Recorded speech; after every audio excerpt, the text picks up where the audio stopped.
Hello दोस्तों, कैसे हैं आप सभी लोग। मैं राजकुमार सिंह आप सभी लोगों का बहुत बहुत स्वागत करता हूं। दोस्तों, मैं आपको कुछ सवाल आज करवाऊंगा इलेक्ट्रिकल इंजीनियरिंग के, जो आपके एग्जाम के लिए काफ़ी इंपॉर्टेंट होंगे। उसके पहले मैं आपको बता दूं कि जेई इलेक्ट्रिकल का प्रैक्टिस बैच आपका करियर लैब पे स्टार्ट हो चुका है, जिसमें मैं पढ़ाऊंगा और उसके अलावा और भी कुछ टीचर्स रहेंगे। वैलिडिटी 1 साल की रहेगी और आपको इसमें पहले वो सब्जेक्ट कराए जाएंगे जो आपके एसएससी जेई के लिए या जो एग्जाम लगे हुए हैं उसके लिए इंपॉर्टेंट है। उसके बाद बाकी के सब्जेक्ट भी कराए जाएंगे। 17-18 सब्जेक्ट रहेंगे इस बैच में। इस बैच में आपकी क्लासेज मंडे टू फ्राइडे होंगी। ये बैच कंप्लीट लाइव होगा, लेकिन इसके अलावा एक पिछला रिकॉर्डेड बैच भी प्रैक्टिस बैच का था, उसको भी इस बैच में अपलोड करवा दिया जाएगा। इससे क्या फायदा आपको होगा कि आप थोड़ा सा कुछ और एक्स्ट्रा क्वेश्चन की प्रैक्टिस कर पाओगे, आपको थोड़ा सा और वैरायटी मिल जाएगी, ताकि हम ज्यादा से ज्यादा क्वेश्चन की प्रैक्टिस कर पाए। लाइव क्लास तो आपकी मंडे से फ्राइडे चलेगी ही, लेकिन एक रिकॉर्डेड बैच का वीडियो भी डलवा देने से क्या होगा, आप वहां से भी प्रैक्टिस कर पाओगे और साथ साथ लाइव क्लास आपकी चलती रहेगी, वहां से भी आप प्रैक्टिस कर पाओगे। फीस इसकी 1799 है, तो फीस का इशू आपके लिए नहीं होना चाहिए था, जो बैच का कंटेंट होगा।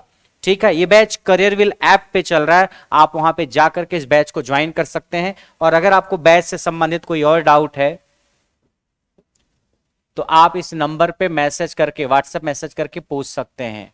अगर आपको बैच से रिलेटेड और कोई इशू है तो आप इस पे मैसेज करके पूछ सकते हैं। उसके अलावा थ्योरी का बैच इलेक्ट्रिकल का चल रहा है, आईटीआई के बैचेज भी चल रहे हैं, इलेक्ट्रीशियन ट्रेड के, इलेक्ट्रॉनिक मैकेनिक ट्रेड के और फिटर ट्रेड के भी। ठीक है, तो चलिए शुरू करते हैं सवालों का सिलसिला। पहला सवाल यह है आपका, ये सवाल है कि the VI characteristics of a circuit containing R and C and a battery of voltage E all are in series. एक सर्किट है कोई जिसमें रजिस्टर है, कैपेसिटर है और एक बैटरी है, तीनों सीरीज में है, तो उसमें से क्या सही ऑप्शन होगा, ये आपको बताना है। सवाल आपकी आंखों के सामने है, ये आपके पास 4 ऑप्शन है, आप बताइए। सवाल काफी छोटा है लेकिन थोड़ा सा ट्रिकी है, आपके एग्जाम के लिए बहुत इंपॉर्टेंट है, तो आप सवाल को सॉल्व करके बताइए। देखो, VI relationship for a circuit containing R and C and a battery of voltage E all in series is। आपके पास क्या है, R है और C है, साथ साथ एक बैटरी है। चलिए तो हम लगाते हैं। देखो, ये R है, ये C है और इसी के साथ एक बैटरी है। तो बैटरी चाहे यहां बना दो चाहे यहां बना दो, कोई फर्क नहीं पड़ता, मैं यही बना दे रहा हूं, बैटरी है ऐसे। अब प्लस माइनस बना दो चाहे माइनस प्लस, कोई दिक्कत नहीं, मैंने ऐसे बना दिया प्लस माइनस, ताकि करंट की डायरेक्शन में ऐसे मान पाऊं। ठीक है, ये देखो क्या है, आर है, इसी के साथ में सी है और एक बैटरी है जिसका वोल्टेज ई है, और ये तीनों सीरीज में है। किस में है, तीनों सीरीज में है। क्या है, आर है और बोलो मेरे बाबू सी है, और ये बैटरी या वोल्टेज ई, बैटरी का वोल्टेज ई है, तीनों सीरीज में है, तो मैंने तीनों को सीरीज में लगा दिया। अब वीआई रिलेशन पूछा है, वीआई रिलेशन में क्या दे रखा है, इंटीग्रेशन के रूप में दे रखा है, डिफरेंशिएशन के रूप में दे रखा है। इंटीग्रेशन और डिफरेंशिएशन के रूप में ऑप्शन दे रखा है, पूछा है कौन सा सही है। तो इंटीग्रेशन और डिफरेंशिएशन के रूप में कैसे आएगा ऑप्शन, सोचो। आपको ये डाउट तो नहीं है कि सर आपने प्लस माइनस क्यों लिया, आप माइनस प्लस भी ले सकते हो, कोई दिक्कत नहीं, बस करंट की डायरेक्शन उस हिसाब से आप ले लेना। तो हमने क्या किया, हमने इसको प्लस माइनस लिया, इससे क्या होगा, करंट ऐसे मान के चलेंगे हम कि करंट ऐसे जा रही है, करंट ऐसे तो चलती है प्लस से माइनस की तरफ। अरे करंट बैटरी की प्लस प्लस से निकलती है, कहां जाती है, माइनस में जाके घुस जाती है, प्लस से निकलती है माइनस में जाती है, प्लस से निकलती है माइनस में जाती है, ऐसे। अब रजिस्टर में जहां करंट इंटर करती है उसको प्लस मान लेते हैं, जहां निकलती है माइनस। ऐसे कैपेसिटर में जहां इंटर की प्लस मान लिया, जहां निकली माइनस मान लिया। ऐसा किया हमने। किरचॉफ वोल्टेज लॉ आपको पढ़ाया है मैंने, आपने पढ़ा होगा। नॉर्मली जहां करंट इंटर करती है रजिस्टर वगैरह में उसको प्लस मान लेते हैं, जहां लीव करती है, निकलती है, उसको माइनस मान लेते हैं। ऐसे कैपेसिटर में जहां इंटर करती है प्लस, जहां निकलती है उसको माइनस मान लिया हमने। अब हमने बैटरी को ऐसे माना तो करंट को ऐसे माना, ये प्लस माइनस से प्लस माइनस माना। अगर आप इस बैटरी को ऐसे मान लेते माइनस प्लस, तो कोई दिक्कत थोड़ी थी। तो करंट को फिर आप ऐसे मानते, करंट को फिर आप ऐसे मानते, जहां इंटर करती प्लस जहां निकलती माइनस, जहां इंटर करती प्लस जहां निकलती माइनस, आप वैसे मानते, तो उससे कोई दिक्कत नहीं होगी। आप बैटरी को चाहे यहां लगा दो, चाहे बैटरी को यहां लगा दो, चाहे प्लस माइनस मान लो, चाहे माइनस प्लस मान लो, सब इक्वेशन में अपने आप एडजस्ट हो जाएगा, सेट हो जाएगा, आपका आंसर वही आएगा। आपको ये नहीं कंफ्यूज होना है कि सर प्लस माइनस कैसे मान लिया, हम माइनस प्लस मान ले तो भी क्वेश्चन में सेट होकर सब सही ही आएगा। ठीक है, क्योंकि आप बैटरी के टर्मिनल को कैसे मान रहे हो उसी हिसाब से करंट भी तो जाएगी, और जिस हिसाब से करंट जाएगी प्लस माइनस भी उसी हिसाब से आप दोगे, तो सब एडजस्ट हो जाएगा। हमने ऐसे मान लिया, थोड़ा सा अच्छा लगता है देखने में, बार बार ऐसे ही तो बनाते हैं। ठीक है, अब आइए इस सर्किट में हम केवीएल लगाएंगे। ऐसे केवीएल लगा दिया मैंने। केवीएल यहां से स्टार्ट करते हैं रजिस्टर से, इसका वोल्टेज, इसका वोल्टेज और इसका वोल्टेज, तीनों के वोल्टेज का सम करते हैं। इसका वोल्टेज, इसका वोल्टेज और इसका वोल्टेज, तीनों के वोल्टेज का सम करते हैं। रजिस्टर से स्टार्ट किया है मैंने। तो रजिस्टर का वोल्टेज क्या होता है, आई इंटू आर, और पहला साइन प्लस, मैं पहला साइन ले रहा हूं केवीएल लगाते वक्त। आप अगर हर एलिमेंट का बाद वाला साइन लेते हैं तो आप बाद वाला साइन ले सकते हैं। मैं हर एलिमेंट का पहला वाला साइन लेता हूं। क्या लेता हूं, पहला वाला साइन, पहला वाला साइन प्लस, तो आई इंटू आर। इस कैपेसिटर का पहला वाला साइन प्लस लिया मैंने, और कैपेसिटर का वोल्टेज क्या होगा, कैपेसिटर का वोल्टेज, अगर आपके पास कोई कैपेसिटर है जिसका कैपेसिटेंस है C, जिसका कैपेसिटेंस क्या है C, जिसमें जाने वाली करंट है I, तो अगर किसी कैपेसिटर का कैपेसिटेंस है C, जाने वाली करंट है I, तो इसका जो वोल्टेज होता है उसका क्या फार्मूला है, इसका जो वोल्टेज होता है उसका फार्मूला है 1/C integration of I dt। अगर किसी कैपेसिटर में जाने वाली करंट पता है, कैपेसिटर का वोल्टेज पता है, तो सॉरी, कैपेसिटर में जाने वाली करंट पता है, कैपेसिटर का कैपेसिटेंस पता है C, तो जो वोल्टेज का फार्मूला होता है कैपेसिटर में वो होता है 1/C integration of I dt। ये होता है। तो लगा दो इसका, इसमें जाने वाली करंट कितनी है I, करंट पता है हमको, ओके। इसका कैपेसिटेंस पता है C, तो वोल्टेज ये फार्मूला लगा दें, लगा दो। पहला साइन प्लस लिख दिया, 1/C integration of I dt। इसका वोल्टेज हो गया। अब आओ ऐसे, इसका वोल्टेज ई, पहला साइन माइनस, ये जो छोटी वाली प्लेट होती है माइनस होती है ना, तो इसका वोल्टेज लिखा, इसका वोल्टेज लिखा, ऐसे आए, इसका वोल्टेज लिखा, ऐसे जब आए तो पहला साइन क्या है minus, minus C is equal to 0।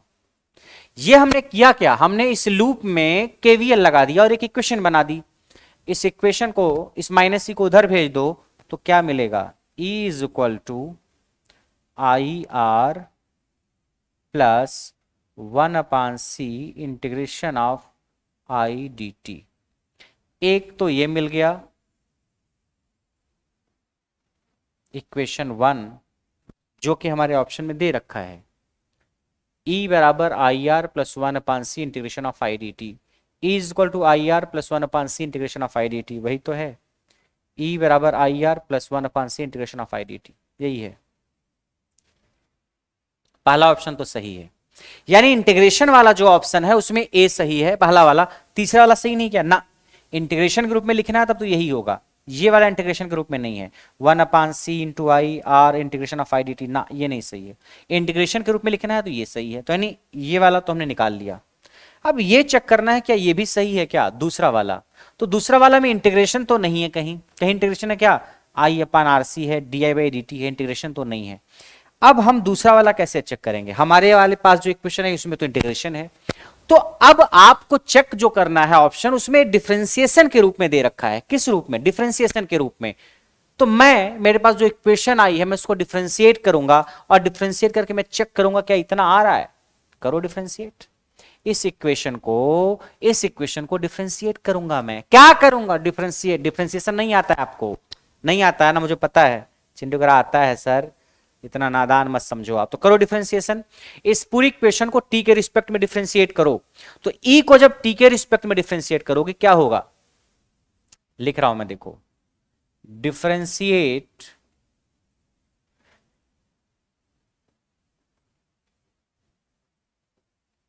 Equation 1 with respect to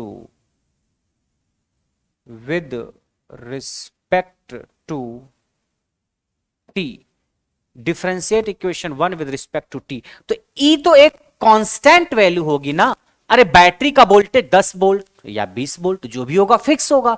तो अगर हम 10 को t के रिस्पेक्ट में डिफरेंशिएट करें तो कितना आएगा, मैं 10 को t के रिस्पेक्ट में डिफरेंशिएट करूं तो कितना आएगा, 0। ई वोल्टेज है बैटरी का, एक डीसी बैटरी है, डीसी वोल्टेज है, तो इसका वोल्टेज 10 वोल्ट होगा चाहे 50 वोल्ट होगा, जो भी होगा एक फिक्स तो होगा। अगर मेरे को इसका वोल्टेज 100 वोल्ट है तो ठीक है 100 मान लो। 100 को जब टी के रिस्पेक्ट में डिफरेंशिएट करोगे तो कितना आएगा? 100 को टी के रिस्पेक्ट में डिफरेंशिएट करोगे तो 0 आएगा, क्योंकि 100 एक कांस्टेंट नंबर है। किसी भी कांस्टेंट नंबर का डिफरेंशिएशन 0 ही होता है। तो इसको जब डिफरेंशिएट करेंगे हम तो 0 आ जाएगा, लिख दो 0 बराबर आई इंटू आर। आर भी एक कांस्टेंट वैल्यू होगी भाई, जो रेजिस्टेंस का मान होगा, मान लीजिए 5 ओम का रेजिस्टेंस है तो 5 ओम तो फिक्स वैल्यू है ना, ये रेजिस्टेंस बदलता रहेगा, कभी 5 फिर 6 फिर 7 ऐसे होगा ना। जो भी रेजिस्टेंस की वैल्यू है जो भी होगी वो फिक्स होगी। 5 ओम है तो 5 ओम, तो रेजिस्टेंस तो कांस्टेंट है, बाहर कर लो रेजिस्टेंस को। आई का डिफरेंशिएशन क्या करोगे? आर को बाहर किया, आई का डिफरेंशिएशन लिख दिया D I by d t plus. अब इस पूरे को क्या करना है? डिफरेंशिएट करना है टी के रिस्पेक्ट में। 1/c तो कांस्टेंट है, बाहर ले लो। 1/c क्या है? कांस्टेंट है, बाहर ले लिया। अब हमको इस पूरे का डिफरेंशिएशन करना है। ये पूरा है क्या? इस पूरे को, ये इंटीग्रेशन का साइन है, टी मतलब टी के रिस्पेक्ट में, आई का इंटीग्रेशन करना है। देखो यहां जो आई लिखा है मतलब आई का करना है, क्या करना है? इंटीग्रेशन किसके रिस्पेक्ट में? टी के रिस्पेक्ट में। फिर से देखो इसका क्या मतलब है, आई का क्या करना है? इंटीग्रेशन किसके रिस्पेक्ट में? टी के रिस्पेक्ट में। ये इंटीग्रेशन का साइन है टी के रिस्पेक्ट में, आई का इंटीग्रेशन टी के रिस्पेक्ट में करना है। हमको ये पता है कि डिफरेंशिएशन और इंटीग्रेशन दोनों एक दूसरे के अपोजिट ऑपरेटर्स होते हैं, यानी इंटीग्रेशन और डिफरेंशिएशन एक दूसरे के उल्टे होते हैं, कैंसिल कर देते हैं एक दूसरे को। अगर किसी संख्या का मान लो x है, x का ही डिफरेंशिएशन करना और x का इंटीग्रेशन, तो फिर x के ही बराबर होगा, कोई फर्क नहीं पड़ेगा उस पर। जैसे मैं कहूं अगर किसी संख्या का स्क्वायर करके फिर उसी का अंडर रूट कर दे, कोई फर्क पड़ेगा क्या? किसी संख्या का क्यूब करके फिर उसका क्यूब रूट ले लें, कोई फर्क पड़ेगा क्या? कोई फर्क नहीं पड़ेगा। ऐसे किसी संख्या को इंटीग्रेट करके फिर उसको डिफरेंशिएट कर दें तो वही संख्या मिलेगी, कोई फर्क नहीं पड़ेगा, क्योंकि इंटीग्रेशन और डिफरेंशिएशन एक दूसरे के उल्टे होते हैं। क्या होते हैं? उल्टे। तो अगर यहां पे इसको देखो तो ये क्या है? ये है इंटीग्रेशन आई का टी के रिस्पेक्ट में, और हम कर क्या रहे हैं? बाद में डिफरेंशिएशन कर रहे हैं। तो अगर ये आई का इंटीग्रेशन है और फिर बाद में हम आई का डिफरेंशिएशन करना चाह रहे हैं, तो जो बाद में डिफरेंशिएशन कर रहे हैं उससे पहले वाला इंटीग्रेशन क्या हो जाएगा? कैंसिल। पहले इंटीग्रेशन है और मैं कर रहा हूं पूरे इक्वेशन का डिफरेंशिएशन, तो जब इसका डिफरेंशिएशन करूंगा तो जहां के इंटीग्रेशन हो क्या हो जाएगा? खत्म। तो क्या बचेगा? अकेला आई बचेगा। क्या बचेगा? आई। सर इंटीग्रेशन कहा गया? ये इंटीग्रेशन खत्म हो जाएगा, डिफरेंशिएशन उसको खत्म कर दिया। तो जो आई का भी इंटीग्रेशन था, जब हमें डिफरेंशिएशन करना हुआ तो इंटीग्रेशन को डिफरेंशिएशन कट कर दिया, मान लीजिए केवल आई बचेगा, आई अपान सी। ये मैंने निकाल दिया, कोई दिक्कत? 1/c तो कांस्टेंट था। अब इस रूप में ऑप्शन है क्या? ऑप्शन जो दे रखा है वो D I by d T के रूप में है, प्लस आई अपन आर सी, केवल D I by d T है और इसके साथ कुछ नहीं है। और मेरे में तो D I by d T के अलावा आर भी है, आपके ऑप्शन में केवल D I by d T, यहाँ आर भी है। तो आर को हटाने के लिए क्या करो? डिवाइड कर दो आर से। इस पूरी इक्वेशन को आर से क्या कर दो? डिवाइड करो। जब आप आर से डिवाइड करोगे तो 0/r तो 0 ही रहेगा, इसको आर से डिवाइड करेंगे तो क्या हो जाएगा? D I by d T, और यहां हो जाएगा 1/c था तो r हो जाएगा, तो एक तरीके से I/RC इज इक्वल टू 0। ये हो जाएगी कहानी आपकी।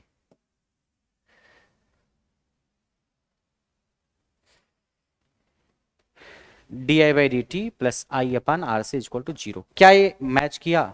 हाँ, d I by d t I/RC को आप लिख सकते हो 1/RC इंटू आई ऊपर ही है, तो I/RC D I by d T बराबर 0। I/RC D I by d T बराबर 0। ये इक्वेशन 2 आ गई। यानी डिफरेंशिएशन के रूप में करोगे तो ऐसे होगा, इंटीग्रेशन के रूप में लिखोगे तो ऐसे होगा। ये दो ऑप्शन हमारे, यानी ये भी सही है और ये भी सही है। तीसरा वाला सही नहीं, क्यों? इंटीग्रेशन के रूप में यही इक्वेशन संभव है, इसको कैसे भी तोड़ मरोड़ के आप ऐसे तो नहीं लिख सकते हो। और डिफरेंशिएशन के रूप में ऐसे सही है। तो 1 और 2 आपके सही हैं, तो आप क्या लिखोगे? 1 एंड 2 ओनली, 1 और 2 सही हैं। उम्मीद करते हैं आपको ये सवाल समझ में आया होगा। बोलो समझ में आया? समझ में आया कि नहीं?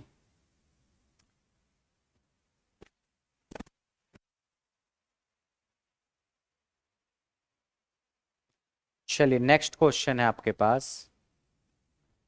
Consider the following circuit, which of the following statement is correct. इसमें से कौन सा स्टेटमेंट करेक्ट है, इसमें से कौन सा स्टेटमेंट सही है। ये डायग्राम बना हुआ है, आपको चेक करना है, बताएंगे आप। विच of the following option is correct, इस दिए गए डायग्राम के लिए कौन सा ऑप्शन सही होगा। देखो,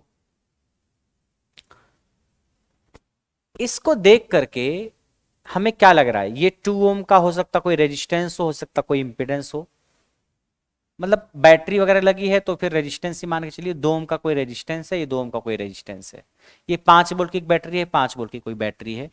ये क्या कोई वोल्टेज लगा है क्या, नहीं, ये वोल्टेज नहीं लगा है। फिर ये बस ये रिप्रेजेंट किया है कि इसके बीच का जो भी वोल्टेज होगा उसको हमने V से रिप्रेजेंट कर दिया है। इस ब्रांच में जो भी बहने वाली करंट होगी हमने उसको I से रिप्रेजेंट कर दिया है। ये जरूरी नहीं है कि इस ब्रांच में करंट कोई जाएगी ही जाएगी, मेरा बस इस I को बनाने का यही मतलब है सवाल में कि इस ब्रांच में जो भी करंट जा रही होगी मैंने उसको I से रिप्रेजेंट कर दिया। अब I का मान 2 4 6 10 0 कुछ भी हो सकता है, I की वैल्यू कुछ भी हो सकती है। ऐसे ही इन दो टर्मिनल के बीच में जो वोल्टेज होगा वो 10 वोल्ट 20 वोल्ट 0 वोल्ट कुछ भी हो सकता है। मैंने इसके बीच की वोल्टेज को वी से रिप्रेजेंट कर रखा है। तो इसका मतलब ये मत समझना यहाँ पे कोई वोल्टेज लगाया है, यहाँ पे कोई वोल्टेज नहीं लगाया, इसके बीच के वोल्टेज को वी से रिप्रेजेंट किया है। जैसे मैं ये कहूं,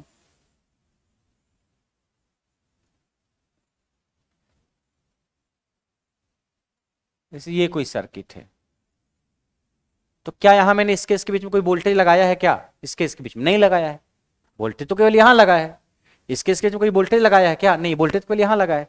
लेकिन अगर मैं कहूं क्या इसके बीच में कोई वोल्टेज नहीं होगा, आप कहोगे सर होना तो चाहिए कुछ कुछ वोल्टेज, तो इसके बीच में जो वोल्टेज होगा उसको मैंने ऐसे लिख दिया V और प्लस माइनस ऐसे रिप्रेजेंट कर दिया। तो इसका मतलब यह है कि इसके बीच में जो भी वोल्टेज होगा मैंने V से रिप्रेजेंट किया है। इसका यह मतलब नहीं है कि मैंने यहां V वोल्ट की बैटरी लगाई है, ये मत कंफ्यूज होना आप कि यहां V वोल्ट की बैटरी लगाई, नहीं, यहां कुछ नहीं लगाया हमने, बस मैंने ये रिप्रेजेंट किया इसके बीच में जो वोल्टेज होगा उसको V से रिप्रेजेंट कर दिया। V का पता नहीं क्या मान होगा, I don't know, but represent V से कर दिया है।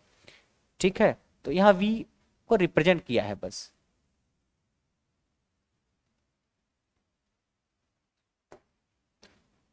ठीक है, जहां कोई बैटरी नहीं लगाई है लेकिन वोल्टेज को रिप्रेजेंट किया। ऐसे यहां पे इसके बीच में कोई बैटरी नहीं लगी, बस V वोल्टेज जो कुछ भी होगा उसको रिप्रेजेंट किया, हाँ इसके बीच का वोल्टेज V मान लिया, और यहां से यहां कुछ करंट हो सकता जा रही उसको I मान लिया।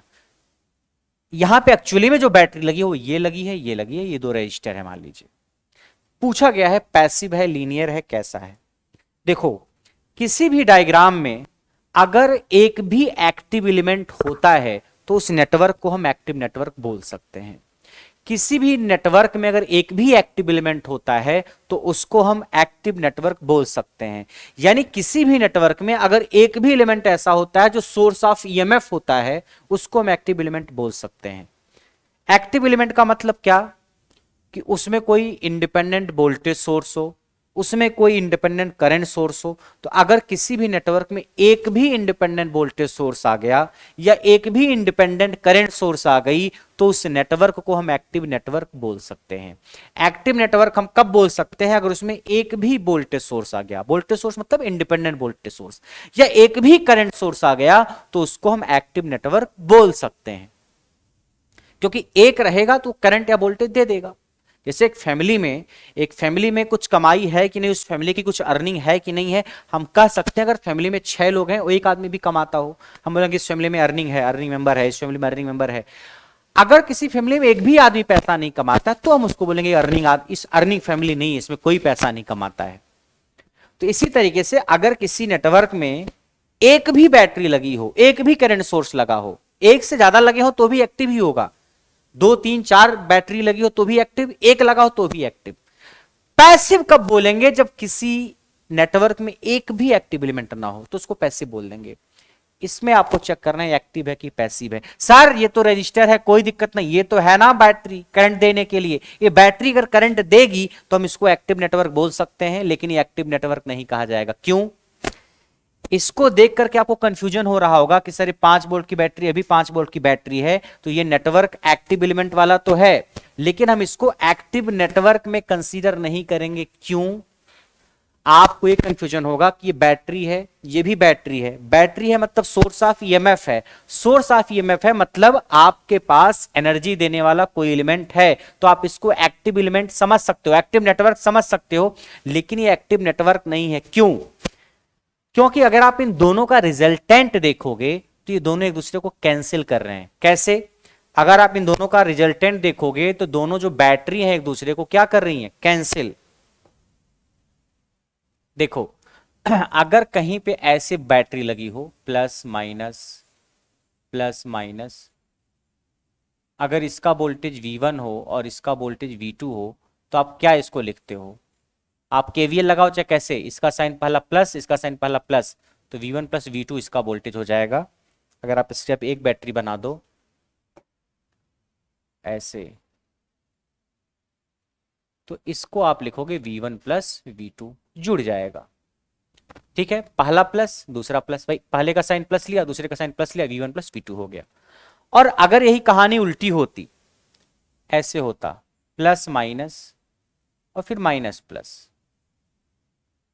इसका वोल्टेज V1 होता, इसका वोल्टेज V2 होता, तो पहले का साइन आपने मान लीजिए क्या ले लिया, इसका वोल्टेज जो आप लिखोगे पहले का साइन क्या हो गया V1 और बाद वाले का साइन पहला वाला साइन माइनस V2, तो जो भी इस बैटरी का वोल्टेज होता V1 माइनस V2 होता। क्या होता? V1 minus V2। इसके जगह पे जो भी बैटरी जो इक्वलेंट वोल्टेज आएगा वो V1 माइनस V2 होगा।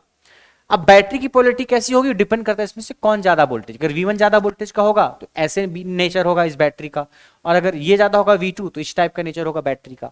मेरा बस ये कहने का मतलब है कि दो वोल्टेज सोर्स सीरीज में लगे हैं तो दोनों का वोल्टेज घट भी सकता है, दोनों का वोल्टेज आपस में जुड़ भी सकता है, डिपेंड करता है कि कनेक्शन कैसा है। और अगर यही दोनों वोल्टेज जैसे लगे हैं V1 माइनस V2, अगर दोनों का वोल्टेज बराबर होता तो अगर दोनों का वोल्टेज बराबर होता तो दोनों क्या हो जाते? कैंसिल हो जाते। ये कहानी ऐसी ही है। अगर आप इसको इस तरीके से देखो तो ऐसे देखो, -5 वोल्ट ऐसे है, पहला माइनस है और उसके बाद फिर +5 वोल्ट, ये माइनस और फिर प्लस, माइनस फिर 5 वोल्ट 5 वोल्ट। इसका अगर आप रिजल्टेंट देखोगे तो क्या होगा? इसका पहला साइन माइनस ले लिया माइनस, और इसका पहला साइन प्लस, इधर के केवीएल लगा रहे हैं, माइनस और प्लस क्या हो गया? 0। या आप केवीएल भी लगाओगे, अगर केवीएल लगाओ आप ऐसे इस लूप में घूम के, इस लूप में देखो, इसका पहला साइन क्या लोगे आप? -5, और इसका जो भी होगा उसको छोड़ो अभी, और इसका पहला साइन +5, इसका पहला साइन माइनस, इसका पहला साइन प्लस, माइनस प्लस एक दूसरे को क्या कर देंगे? कैंसिल। क्या कर देंगे? Cancel.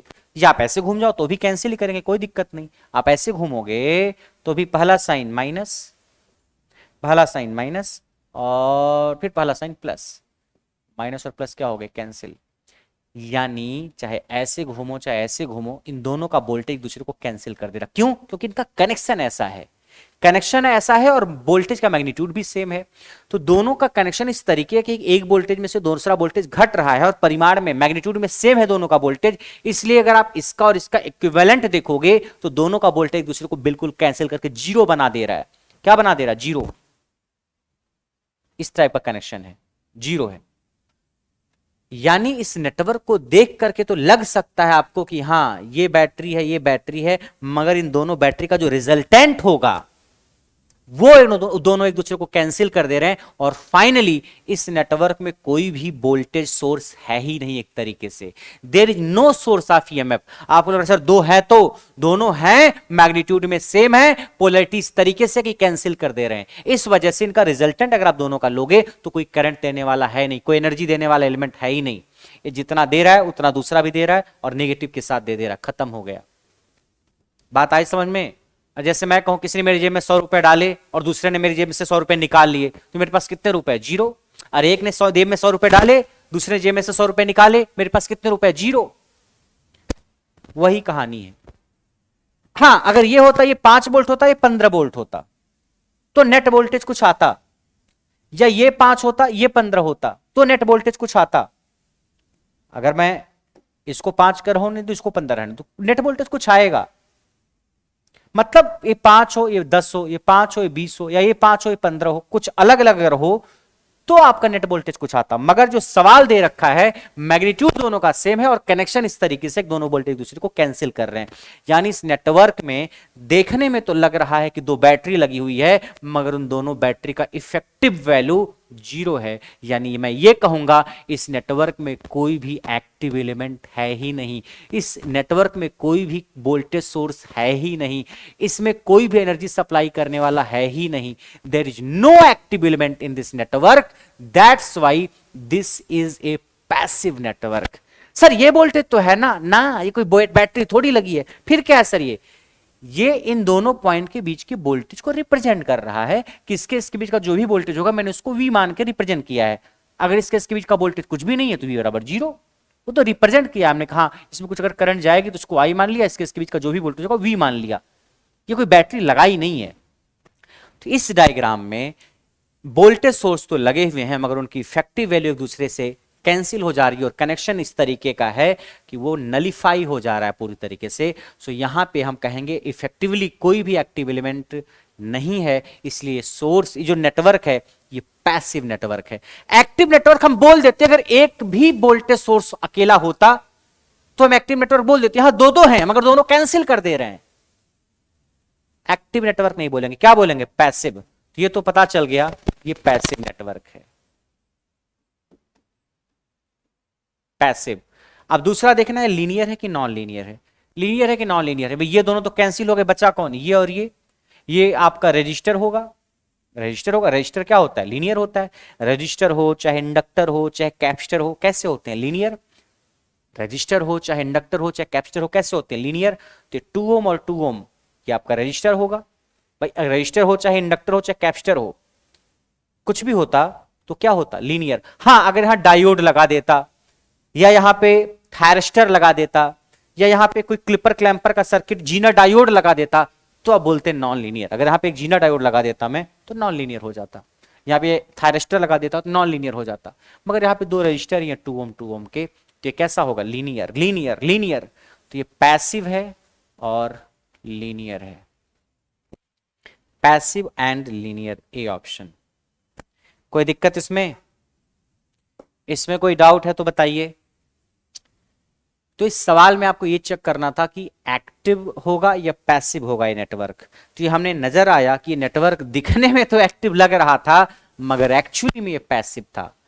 Linear and non linear में तो ज्यादा कंफ्यूजन नहीं है। यहाँ पे दो एलिमेंट है, ओम ओम में लिख रखा है, हमने माना कि रजिस्टर होगा। अगर रजिस्टर के बजाय इंडक्टर या कैपेसिटर भी हो, भाई इंडक्टर के लिए रिएक्टिव अब जो इंडक्टिव रिएक्टेंस वो भी ओम में हो सकता है, कैपेसिटर के लिए भी कैपेसिटिव रिएक्टेंस ओम में हो सकता है। कुछ भी हो तो वो आपका लीनियर ही होगा, क्योंकि आर हो चाहे एल हो चाहे सी हो वो सब लीनियर होते हैं। अगर डायोड होता, एम्पलीफायर होता, जीनर डायोड होता तो आप बोलते हैं नॉन लीनियर है। तो ये कैसा है? पैसिव है और लीनियर है। और पिछला सवाल जो था वो कुछ नहीं था, बस आपको केवीएल लगाना था। केवीएल लगाने के बाद इस सवाल में केवीएल लगाना था, केवीएल लगाने से एक इक्वेशन मिल जाती, फिर इसको डिफरेंशिएट कर देते तो दूसरी इक्वेशन मिल जाती, हमारे ऑप्शंस मैच कर जाते। ठीक है, तो आज की सवालों की कहानी यहीं तक।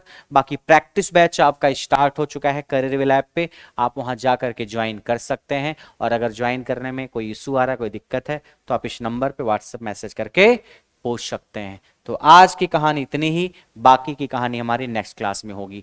इसके अलावा जेई का थ्योरी बैच भी चल रहा है, इलेक्ट्रिकल ब्रांच का भी और इलेक्ट्रॉनिक्स ब्रांच का भी, मैकेनिकल का और सिविल का, सारे ब्रांचेस का थ्योरी बैच भी चल रहा है, आईटीआई के बैचेज भी चल रहे हैं। तो आपके लिए जो भी बैच सुटेबल है you can join that batch. तो आज की कहानी यहीं तक, बाकी आपसे मुलाकात करेंगे नेक्स्ट क्लास में। Thank you so much.